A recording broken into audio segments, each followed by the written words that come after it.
Hey guys, my name is Chrissy, and this is vlog number 8. So this week, we had two different readings. We had construction of a definition and unwritten rules. So construction of a definition had to do with the boundaries and rules of a game.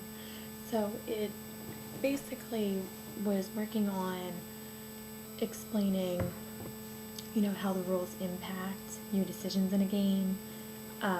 If you break the rules, what happens, everything like that, and how there are sometimes when you can break the rules and sometimes when you can't.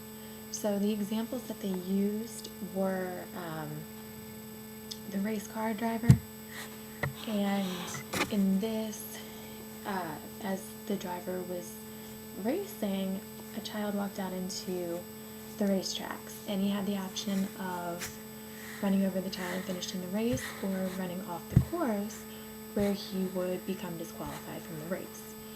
And in the example, he ran over the child.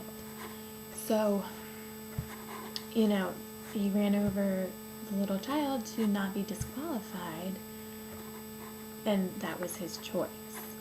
Whereas in the next example, we have threat and snooze. So a student notices his professor is laying down, sleeping by a tree. Professor Snooze or Dr. Snooze, I forget which one it is. And he notices that he's sitting on a man-eating plant.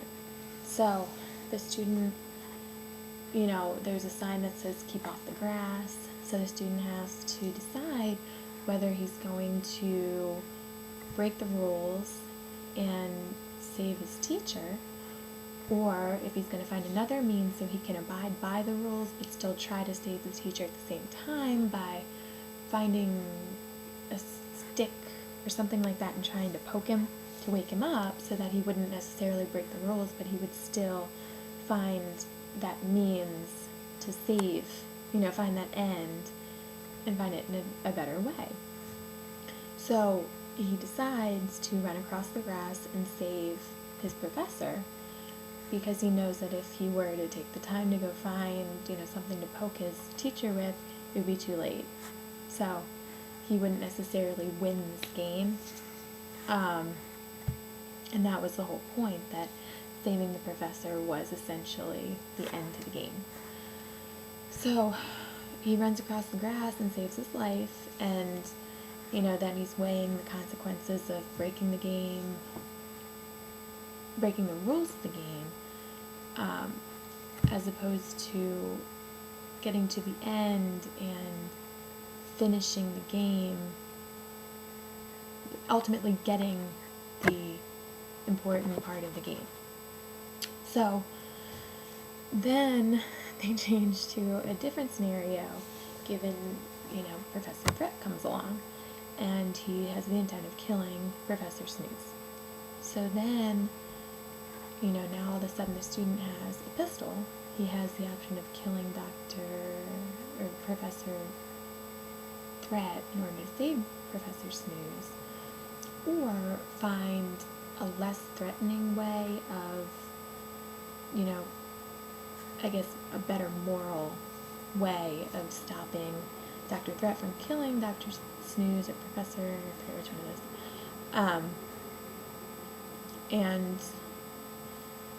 is. And the first way, if he didn't kill Professor Threat, then Professor Threat would kill Professor Snooze. Whereas if he found a more moral way, he may not be able to save Professor Snooze. It was, it was all these different options that you could take, but, would you be able to ultimately save Professor Snooze? So, the relation to sign language that I found was,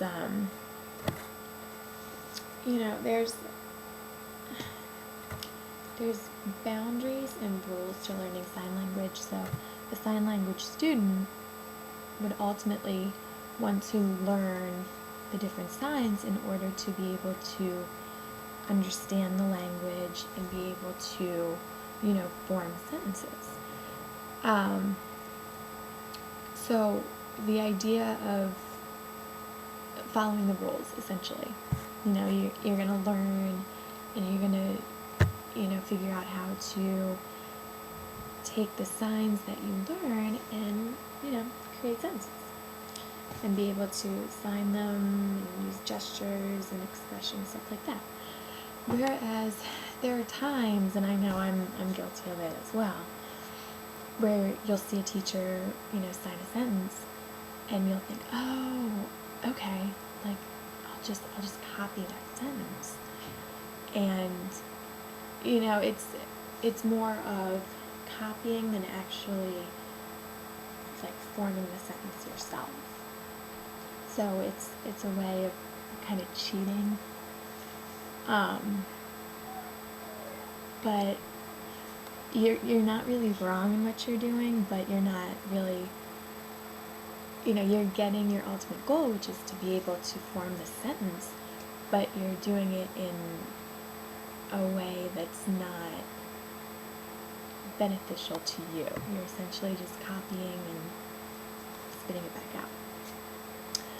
So, the second article is called Unwritten Rules. So this has to do with frameworks and,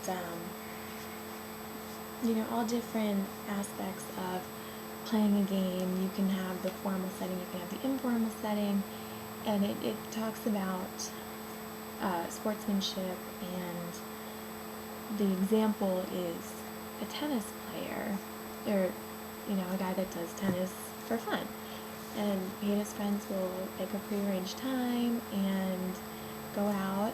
They'll warm up, and when they're all warmed up, they all said they're ready to go, they'll start. And there's never all right, we're going to start right now. It starts when the ball is served, and it's knowledge to everyone. Everyone understands when it starts. They have their own kind of made-up rules, not necessarily that stick to the book, but it's close. It's not like they're far off from the book. So all of a sudden they have Leslie, who has studied tennis, knows all the rules, plays by everything, the boundaries. She knows all the calls and everything like that. If she were to come and join the game, she wouldn't be able to follow it because they don't stick directly to the rules. So, when she thinks that, maybe something should have been called and it wasn't, she knows what the exact rules are. Whereas, the people that are playing for fun might not necessarily know, but their rules are close to the correct rules. So, it was all about sportsmanship. It was sportsmanship 101 and understanding what is meant by play, what game and sport is being played, understanding and pursuing objects of the game, etiquette, everything like that. So, yeah. So, when I read this, it occurred to me that, this is just like people that were brought up in deaf culture and then sign language students. So people brought up in deaf culture, they know ASL. They memorize it, everything. So it's easier for them to just kind of spit it out, and you can go really fast, whereas, the deaf studies students have to, a little bit slower. You have to really enunciate, describe what you're going to say, because you might not always understand the sign. The deaf studies student is going to stick as close to the rules as possible. Like, if you need to describe, we'll describe. If we don't know a sign, we're going to finger spell it. It's, the real, not really written rules, but the not said rules is you're supposed to act it out.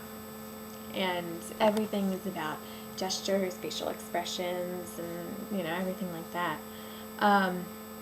So deaf people have the ability to, express what they want to say. They can do it with one hand really quickly, and there's like that understanding that, if you're going to say team,